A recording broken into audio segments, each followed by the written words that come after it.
This is a Frank podcast.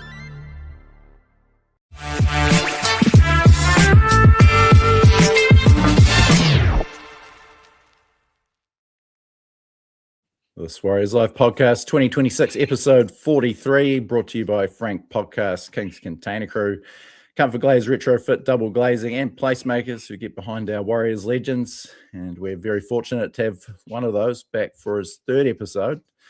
Lance Hohaia, how are you, mate? Good, thanks. How's things going?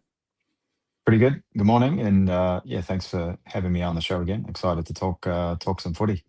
Yeah, no, it's exciting times around the Warriors. And what's happening over there in Michigan, mate? Summer holidays coming to an end, rugby season about to kick off, back to the grind. Yes, we've kicked off officially. Last week was the first week of school for university, and my boys are back to school this week, so it's all go, mate. And yeah, unfortunately, summer's winding down, which in Michigan means the snow is not far away. But we'll bunker down for a little bit, and we've got an exciting footy season ahead for us over here in Michigan, so we're all looking forward to that.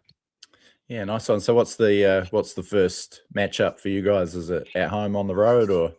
It's on the road. So we've got University of Michigan. They're a pretty well-known school here in the US. So we play them Friday night, which is 9/11, in about 2.5 weeks. And we're pretty excited for that one. I think we'll have a good showing. We've got some good depth and quality. The boys are looking pretty good for week 2 of preseason. So about a week and a half to go until we're sort of finished our preseason. Then we're into 15s. Nice. Speaking of rugby union, before we get into the Warriors, I'm still riding high on Northland's Ranfurly Shield victory. I'm from up that way and absolutely loved the win. I got along to the game, the win against Canterbury. Being a rugby union fan yourself as well as league growing up, do you have any memories of Waikato and Ranfurly Shield? You would have been about 10 when they lifted the shield in 93 to end Auckland's 8-year reign. Yes, I do, mate. I was the kind of what was the era? I think it was like Ian Foster. I'm not showing my age a little bit. Ian Foster, Dwayne Monkley was a youngster running around. Richard Lowe was in the front row for the Mooloos when I was a kid, and I grew up obviously going to those games and played a lot of Waikato rep rugby union through my high school years, and really enjoyed my time playing union, and stoked to have a win over the Box in the weekend. The All Blacks did really well. Obviously. Bit of a nail biter against the Lions on Tuesday, but I watch all of that. I watch all the rugby. Big Union fan. I have been for a long time. Always will be. And it's a big game this weekend for Box and All Blacks too. It's hard to replicate, I guess, that Ranfurly Shield magic out of nowhere, but it certainly has something like, meant that much to me. And I haven't been to a live rugby union game in years and years. And, obviously the players themselves, we've been campaigning for something similar for the NRL for years, whether, they sort of need something to hang it on. But do you think something like that could work, like a challenge type shield that just runs I think so. throughout the NRL season?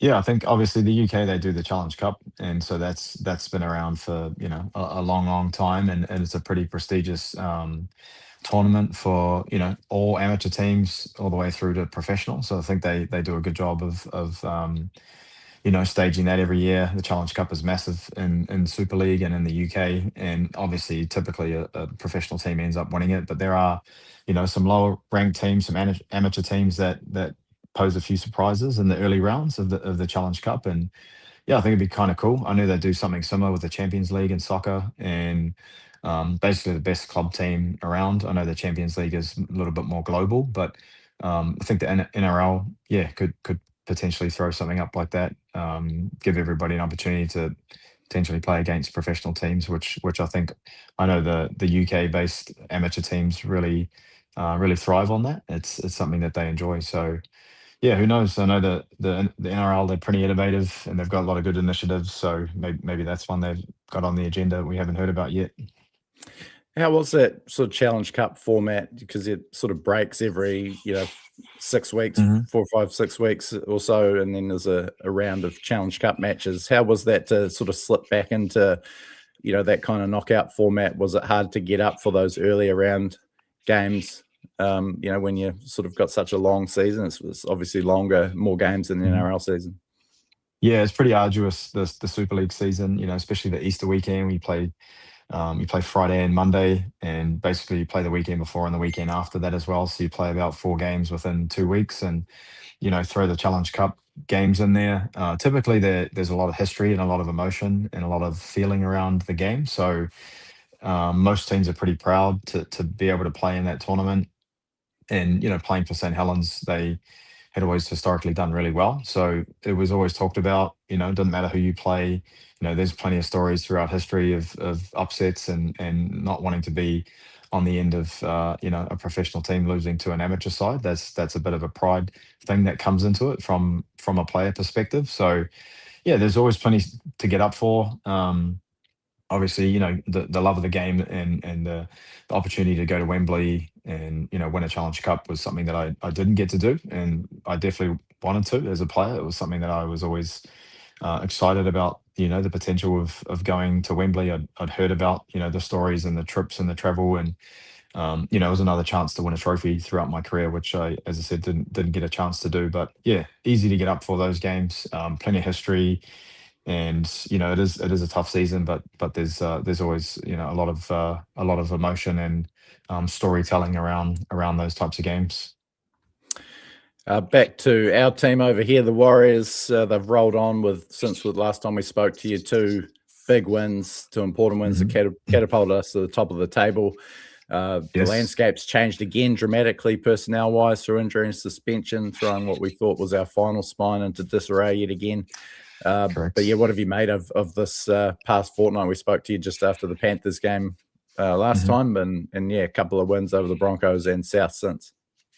Yeah, I think obviously, the team is, consistently turning up for each other, and that's a really positive sign. I think, the systems and the way that they play, it allows anybody to come into the team and perform if you know what you're doing and you work hard and you rely on the sort of backbone of the forward pack doing their job. The team can play off the back of that. But I thought, Chanel has done a fantastic job stepping into that 7 jumper. I think he's such a calm player. He seems really calm under pressure. He makes a lot of good decisions with the ball. I think that he probably prefers to play a little looser in that 6 role. But I thought he did a fantastic job stepping in, and same with young Tanner. He did a great job, didn't he? And smart enough to nail that 1 point at the end to get the team to the top of the table. So. And also Tuapiki, he was, what was he? Faultless off the tee, always a threat with the ball. And yeah, I think he's done a fantastic job, slipping straight back into that fullback role. And, a bit of a shame about Dallin with his injury. I think that's going to be a bit of a loss for the team on the edge.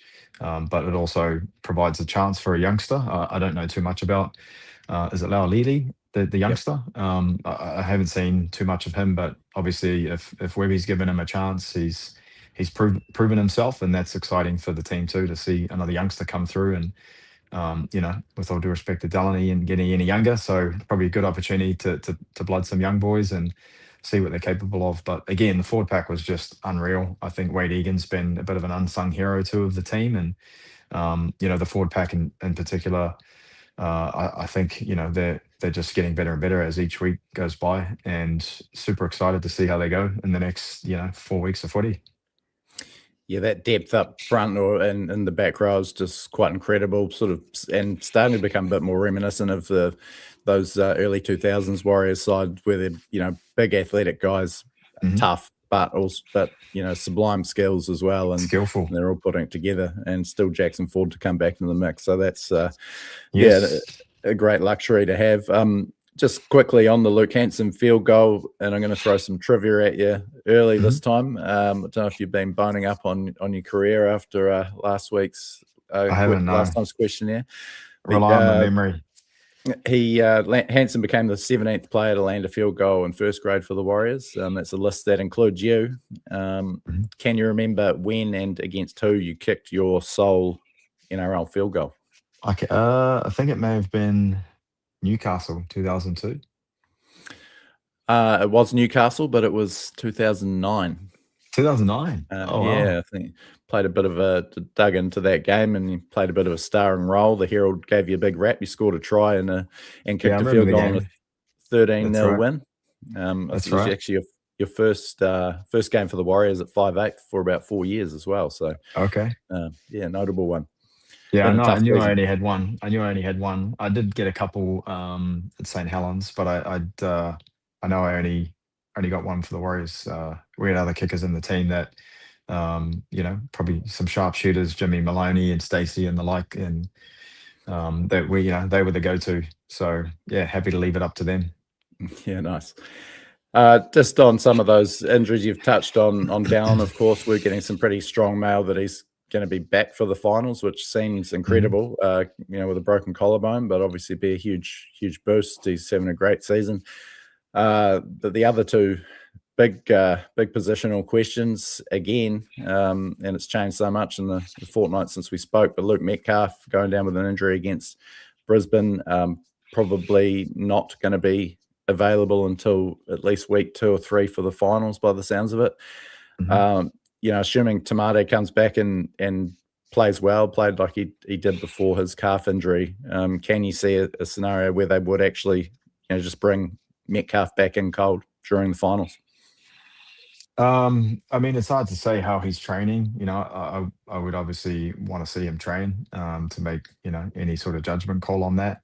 Depends on the makeup of the team and other injuries as well throughout the squad. But I think Tamati deserves to go straight back into the squad as he has, and if Luke's able to get himself fit and available, and then he's a chance, right, for selection. And I think it's up to Webby to make those decisions. And I'm assuming it'll depend on the results too between now and then when he gets back on the field. I know that there's 45 points we scored in the weekend, but there seems to be that period of 15 minutes or so where teams are able to score some points. I think it was 18 points on the run, and you're not going to be able to do that in September against good teams at finals time, and expect to be able to just rein it back in, or turn it back on again as they have done. The pressure and the intensity and the speed of the game just increases a little bit more at finals time. Obviously, there's a lot more at stake, and teams are aware of that. And I think, the boys have probably done a lot of research and review on ways that they can kind of nullify that period. It does seem to coincide a little bit, I would say, with Fish being off the field. In my opinion, I think he does a lot of work around the ruck defensively, and just those 1%ers, like the extra effort to try and make those insides pass that ball earlier so that the outsides can make a better defensive read. And I thought Lecker defended it probably a little bit better in the second half. I'm sure he would say the same. He was putting a bit more pressure on Duffy, and that's the way you've got to defend it. Cody Walker's pretty threatening on that left side there. Their left side attack looked dangerous every time they went down there, and they were making half breaks and line breaks almost every time. So that's going to happen again. I'm sure teams have watched that, and they're going to try and exploit that again this weekend. I know the Knights have got a good left side attack, and I think the Warriors boys can get ready for some attack coming their way. Yeah, it is a dangerous left edge from the Knights too. We'll talk about that a bit later.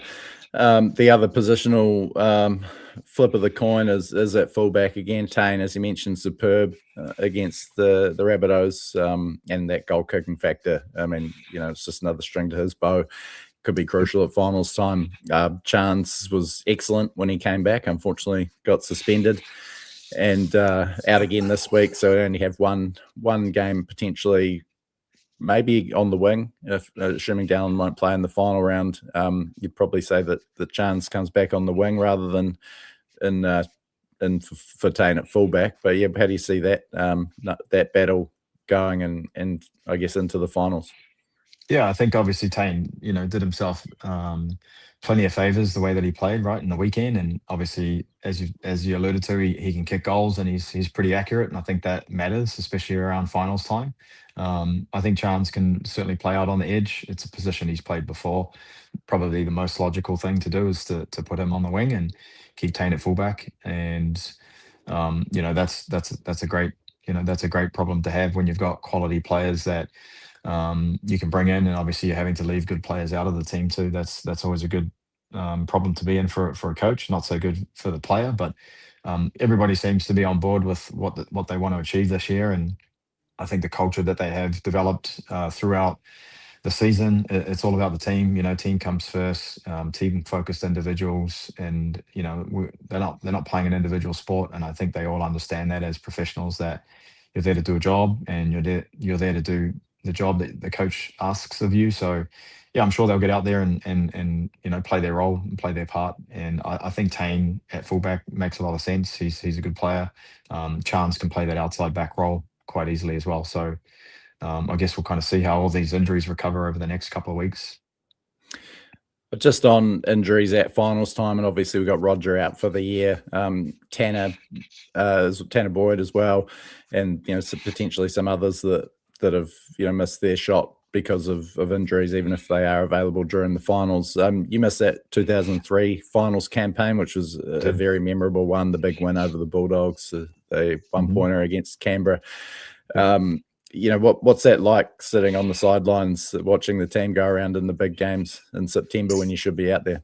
It's horrible, mate. Yeah, it's not fun at all. So I do definitely recall, the 2003 injury period for myself. I think there was a lot of momentum from 2002 leading into 2003 with the team. We're very much the same style. Everybody was playing probably a little better than they were the year before, to be honest. But I think in the NRL, as we know, the quality it continues to improve, and players and coaches and attacking systems and defensive systems evolve. And I think we did as well that year. I think we probably added a little bit more completed sets to our game, and we kept the flair, right? We kept the flair and the dynamic style that we wanted to play, but we probably added a little bit more of the completion, completed sets to our game that year. And yeah, I was super gutted. I mean, obviously I did my ACL, so it was guaranteed that I was going to be out for a pretty extended period. And my focus switched pretty quickly from playing to getting myself right physically so that I can get back the following season. And coincidentally, we didn't have a great 2004 as a club. But yeah, it's never nice to be sitting on the sideline, especially at at finals time. Preseason, it's all you talk about. It's all you think about is getting to September and making grand finals and winning grand finals. And for us to have had such a great year, and to get injured, I think it was round 24 maybe that I got injured against the Broncos, was so close to the final series. It was it was pretty gutting. And I was 20, 21 at the time, so I was still a youngster. And but it also made me more resilient, and the player I was in later years too helped me develop some of that internal mental strength.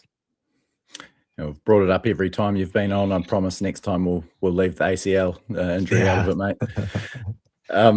You mentioned Wade Egan is an unsung hero. It's a team not sort of built around one or two superstars, but a group that's universally flourished into career best form under Andrew Webster.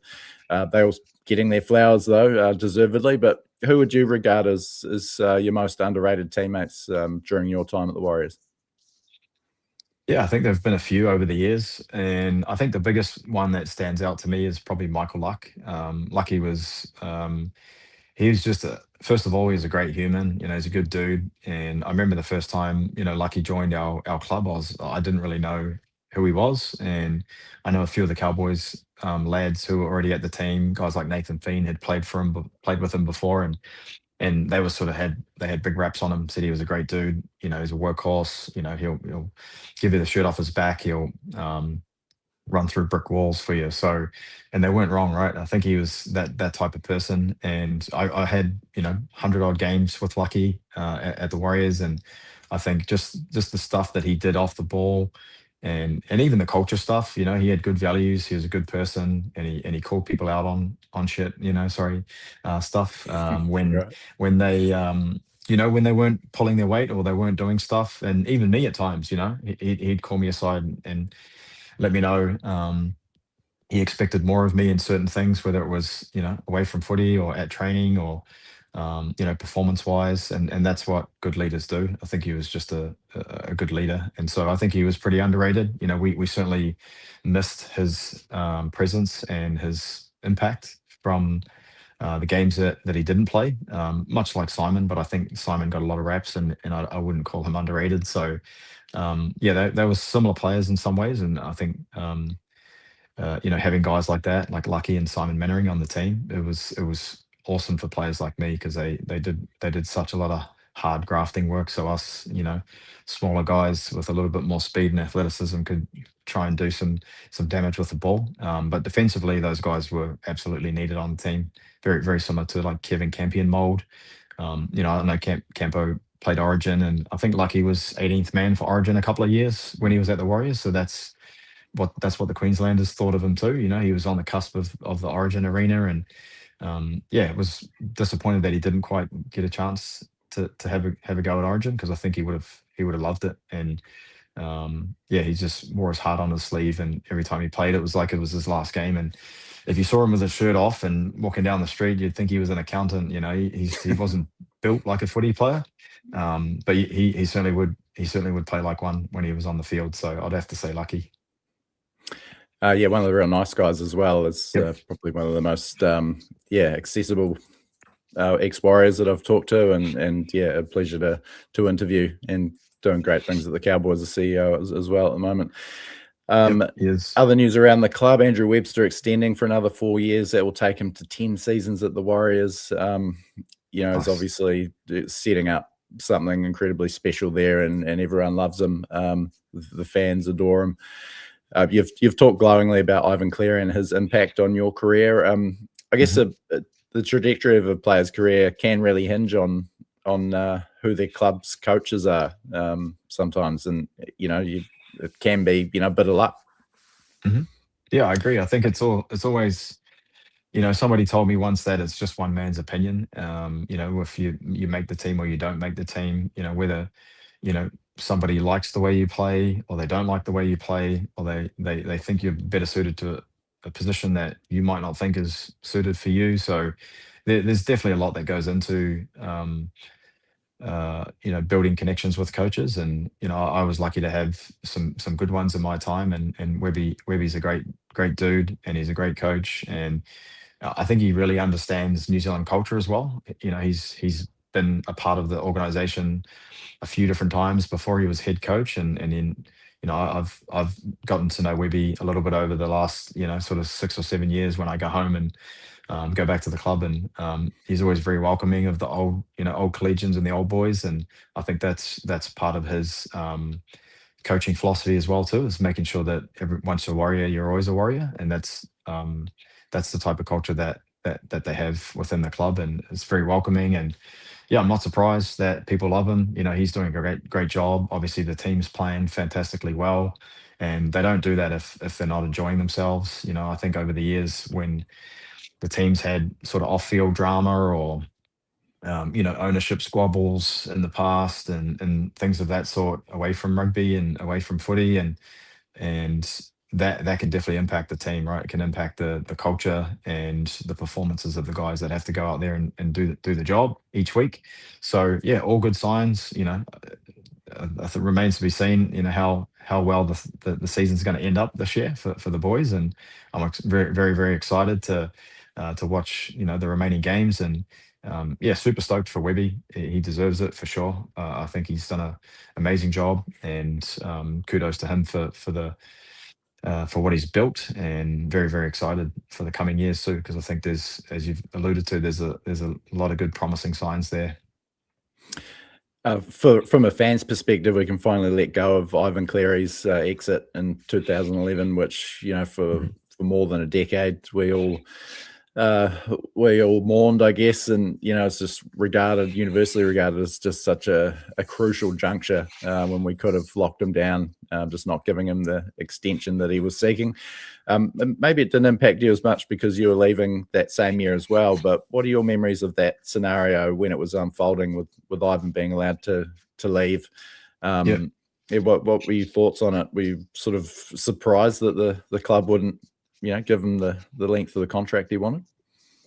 Yeah, I mean, I guess a lot of those details weren't necessarily, privy to everybody at the time. And, we like to give coaches their privacy too at when they're negotiating, terms of their contract and et cetera. But I did know that at the start of the year and the year before, we probably hadn't quite achieved the standards and the expectations of the group.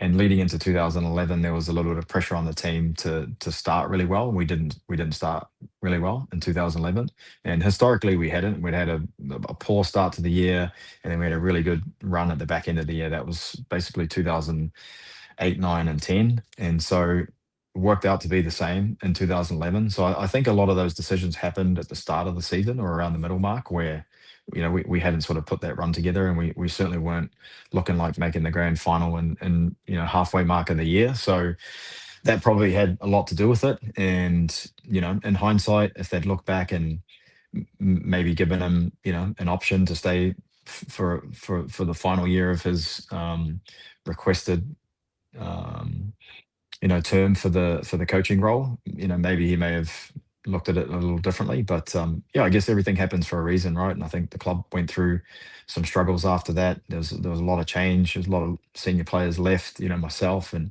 Michael Luck and Aaron Jeremiah and James Maloney, and all those guys were all leaving.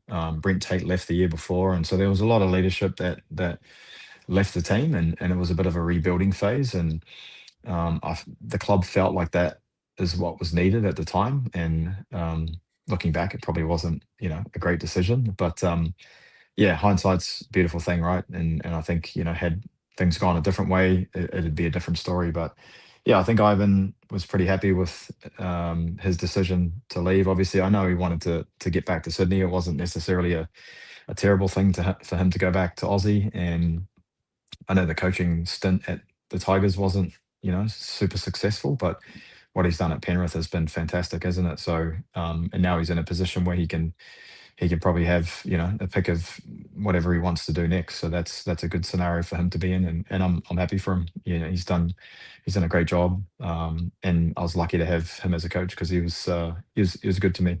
He's good to me. The NRL reportedly considering forcing the Warriors to play home finals at Eden Park, just obviously that bigger capacity.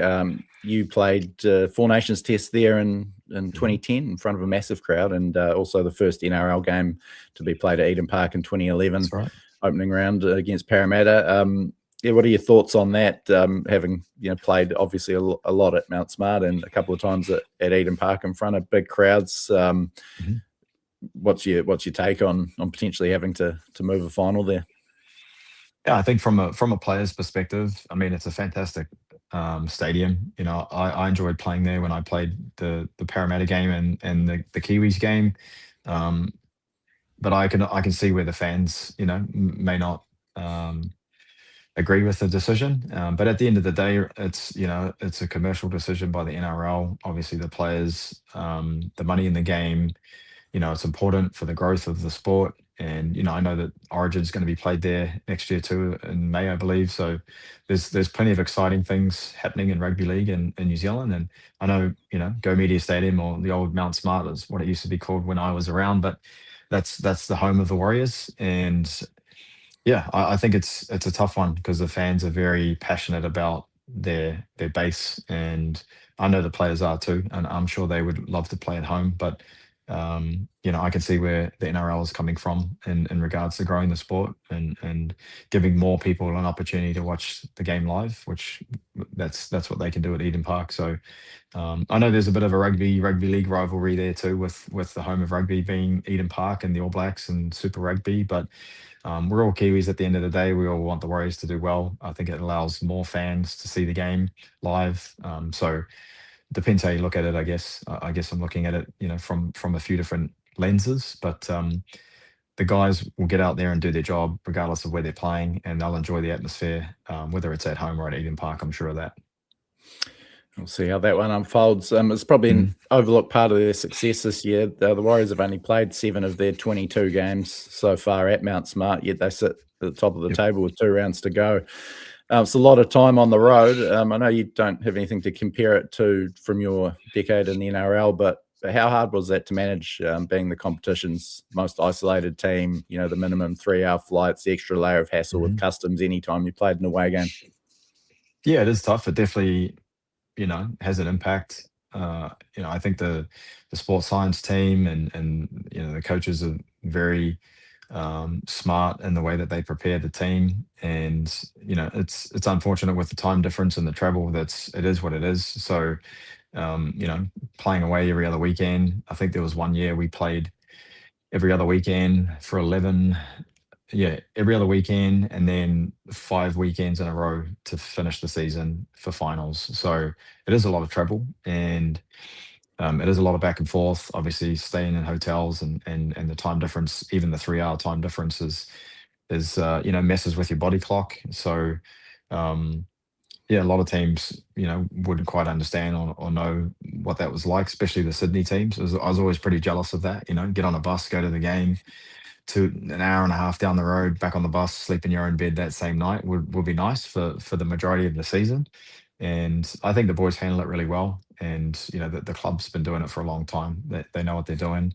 And I think the NRL does give some allowances in terms of like scheduling to try and help with that, to minimize the impacts of the travel, which I'm sure the club appreciates. And yeah, they just got to roll with the punches a little bit there, and it kind of is what it is, right? A New Zealand team playing in an Australian competition, but they've done a fantastic job traveling and winning this year, and they're going to have to keep doing that. Got me thinking. Do you have any best or worst away game roommates that stand out? And also, I was wondering how do they work it out? Do you have someone for the whole season? Is it like a teacher setting up a seating plan? Do you have any say in it? I think it kind of changed, a few times over the years. There were times where rooms were allocated. I think most of the time, coaches would try and buddy up guys who get along, or maybe buddy up some guys that don't really know each other as well as they should, and give them an opportunity to get to know each other. And in other instances, you pick your roommate. So I think it kind of depended on the year. And yeah, I can't necessarily remember too many bad roommates. I had a few snorers. Ian Henderson was a snorer. He used to talk in his sleep quite a lot and throw pillows at him in the middle of the night. But Sammy Raps and Sammy Rapida, we used to room together quite a bit. He was a good roomie. We actually lived together his first year in the NRL. So he was a youngster from the Waikato, and he came and lived with me in my apartment when I was living in Auckland, in Onehunga. So Sammy lived with me for a year during his kind of debut season. And yeah, we hit it off. He's a pretty low key dude, laid back. We had some good laughs, and yeah, he was an easy roommate. Didn't have to pick up after him too much, but yeah, he's a good dude to room with. And who else did I room with? Nathan Feen. I roomed with Feeney a little bit over the years. Wade McKinnon. Wade and I used to hang out a little bit back in the day, so we'd kind of room together, and yeah, it was always fun trips. I didn't have too many bad stories to share. Maybe people with some stinky shoes and things like that, put them out on the balcony. And but for the most part, guys are pretty thoughtful and accommodating to each other. Obviously, we're all trying to get out there and play our best the next day. So yeah, no horror stories, no horror roomy stories. Yeah, nice. Does the captain get his own room? Is that still a thing, or is that more? I think like so. a Blacks type thing? No, I think the captain you had your own room. And I was never captain of the Warriors, as much as I would have maybe liked to have been captain one day. But I don't know. I feel like it's kind of isolating a little bit lonely. So I room by myself as a coach now. I don't obviously room with any of the student athletes when we travel. So they all room together, and we don't have an NRL budget, so they sleep 4 to a room. So they've got 4 to a room, wow. and then I have my own single room, and it's a little bit lonely and a little bit boring. If it's just me traveling and the other assistant coaches aren't there, yeah, it can get a little quiet, but I enjoy the peace and quiet, and try and enjoy it whilst it lasts. Yeah, nice.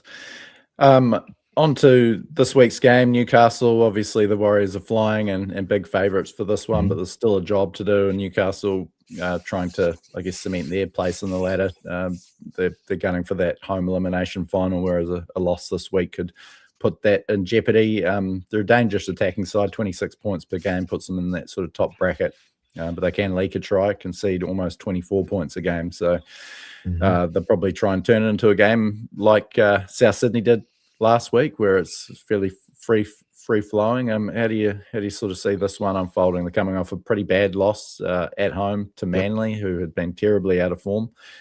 So yeah, not the ideal situation for them to be coming over to play the hottest team in the comp. But yeah, is there a danger the Warriors could be sort of a little complacent ahead of this one? Yep. Yeah, I think I've got a little stat here too, and it looks like they haven't won in New Zealand for 7 years. So yeah, they're up against it. I know that Frizzell's out and Dom Young through suspension. Looks like Crossland's out too after a knee injury.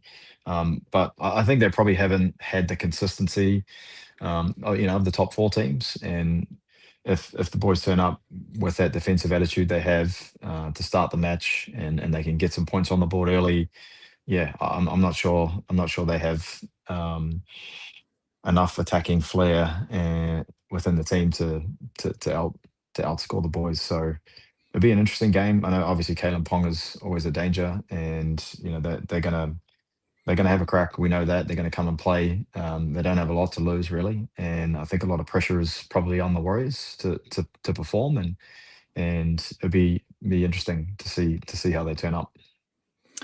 Just on Kalyn Ponga, and he's obviously the nucleus for the Knights, even more so with Dylan Brown out for the year. As New Zealand's only World Cup winning fullback, how exciting is it for you to have Kalyn in the mix to wear that #1 jersey for the Kiwis at this year's World Cup? Yes, very exciting. I think he's a fantastic player. Obviously, one of the best in the competition, and has been for a long time. He's played, at the elite level at Origin, and his attacking flair and his ability to score points and set people up on his outsides, his running game, even his defensive qualities are fantastic. He's good under the high ball. I mean, he's going to be, a fantastic addition to the team. And I'm sure Stacey is, stoked to have him on board, and much like the rest of us. So especially behind the forward pack, if they've got, the boys are getting some meters around the middle there, I can see him, really causing some havoc in attack. And yeah, I'm excited to see him in the black and white jersey. In that World Cup year, 2008, the Kiwis were almost fortunate for you that Wade McKinnon went down and you played a full season at fullback, because there wasn't really anyone else playing regular fullback in the NRL that was a New Zealander. I know that squad, you played every game at fullback. I think maybe Chris Naninu was the only player with any sort of fullback experience, whereas now we're flush. Keanu Kenny's outstanding and the incumbent, but Kalyn Ponga will probably take the spot. And then you got Tane Tuapiki and Chance, who would definitely do the job if needed. Great position to be in, to have such a key position, which hasn't always been one of depth for the Kiwis. Yeah, I would say that's pretty fair statement. I think back when we seem to have Isaac Luke, Thomas Lulawai, Benji, myself. We were kind of the guys all playing. Nathan Feen. We were the guys playing in the spine of the team. And if any one of us were injured, or a couple of us were injured, yeah, there was definitely probably not enough experience in that spine area. But the depth that we have this year is unreal. I think we're seeing so many Kiwis across the competition playing so well, and still playing deep into the finals footy as well. There's going to be plenty of guys playing finals footy this year that are in contention for, and definitely available for the Kiwis test side. So hopefully, fingers crossed, they all get through the season unscathed, and we've got the full contingent of Kiwi players available to select from. But yeah, I'm backing the guys to have a great tournament. I think they've got plenty to be excited about and confident about in terms of their forward pack, their outsides. I know that there's a few injuries in the halves, and maybe probably not as much depth at 6 and 7 than we would like. And Dylan Brown is definitely a loss there. But to have Kalyn on board, and the strike weapons across the team, I'm very excited to see them play and to see who's going to be in each of those positions. Looking at some of your history against the Knights, you had a pretty good time against them, and 8 wins, 3 losses record against them, 6 tries as well. Your first game against the Knights, round 10 in 2002. I'm going to throw a few questions at you, trivia again. Can you remember the result of that one? I don't. I know we won, and I know I played halfback, and I know I scored at least one try. Yeah, the but one try. I can't recall the final score. According to Rugby League Project, you're actually at 5'8" for that game with Motu Tony playing halfback. Stacey was out. Do you recall? Do you recall the player you opposed at 5'8" that day? Let's see. It would have been 2003. Kurt Gidley. No, not quite. It was 02 actually. Your first game against us. So Sean Rudder was the Sean Rudder. All right. Was your opposite number? Yep. He's a good player. Yeah, no, bit of an underrated type. For sure. Your last game late 2011. Do you remember how you went in that one? Pretty fruitful afternoon for you. 2011. I got 2 tries and we won that game. Yeah, off the bench too. Yes, I remember that. Yep. Newcastle, obviously a passionate fan base, and credit to them, always turn up no matter how the team's going. They packed it out even when they couldn't score a try and picked up the spoon last year. What are your memories of playing out there in Newcastle? I love playing in Newcastle. Good place to travel. Nice beaches. I know that there's quite a big working class population there at the steel works and everything, but love their footy. And parts of the town were a little rundown at times. Sorry, Newcastle people, but the beaches are beautiful. The people were passionate about their footy. Obviously, the Joey Johns era and the Newcastle Knights during that time were pretty popular and dangerous team. They were always a quality opposition and a fantastic stadium. I love playing there. It's pretty small and intimate ground, but always a good spot to travel to. I enjoy playing in that region, and the fans are always great. Give us a hard time, but after the game, slap us on the back too if we won and shake our hand, and nothing too untoward or anything like that, which I can appreciate from a fan and players interaction perspective. You had a front row seat to a couple of Joey Johns versus Stacey Jones duels. Must have been pretty awesome to be so close to 2 players, 2 legends in their prime. Yes, definitely. And I would have been a youngster too back then. So, grew up watching Joey and Stacey, definitely in my teenage years, and to be a part of, teams playing and alongside Stace and against Joey was pretty cool. And I think, Joey's a fantastic player, as is Stacey, and very different styles in the way that they play. But, they always had a lot of respect for each other as well. I was around them after the game, and we'd have a few beers and stuff after matches. And Joey loved Stacey. He would give him a hard time, and he would, but he really respected him. He respected the way that he played, and vice versa as well. But Joey, he loved spending time with Stace and having a laugh and giving each other a stick and after the game. But really cool to witness that, and to be a part of those games. They were always high quality when those 2 were involved. You've almost given the answer away to the last trivia question, but which Knights player did you directly oppose the most times during your time playing the Knights? I think it was Kurt Gidley. It must have been. Yep. Bang on. Yeah. You actually opposed him at halfback, 5'8", and fullback. Yeah. So 2 of the great utilities of the era. He was certainly a great competitor, but just as versatile as you. Played a lot hooker in the end as well, and that sort of bench utility role at rep level. But hell of a player, and sort of held Newcastle together after the Joey era. He did, yeah. He was a good dude too. I had some good battles with him, and as you said, we played opposite each other, a fair few times, and respected him for his game too. He was a workhorse, and he was a bit of an Iron Man in terms of his fitness. I know that we heard stories of the stuff that he could do in a beep test, and the running test that he would do, and he played that way too, right? He was just an Energizer bunny and never stopped, and any team that he was in, he was going to have a crack right to the very end. So you had to be on your toes. Well, just about time to let you go, I think, Lance. Hopefully we can get you back during the finals as well. It's an extremely exciting time. I know your schedule will probably pick up with your rugby teams season starting, but we'll do our best to drag you back in during the playoffs. Really enjoy your insights and everything as always, mate. Can we get a score prediction for you before we head off?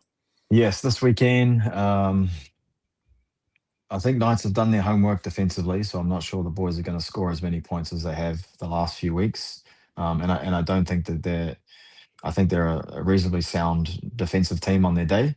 I know they're going to have to be good at Mount Smart, or Go Media as it's called now. So I'm going to say we'll go 30-16. Warriors win.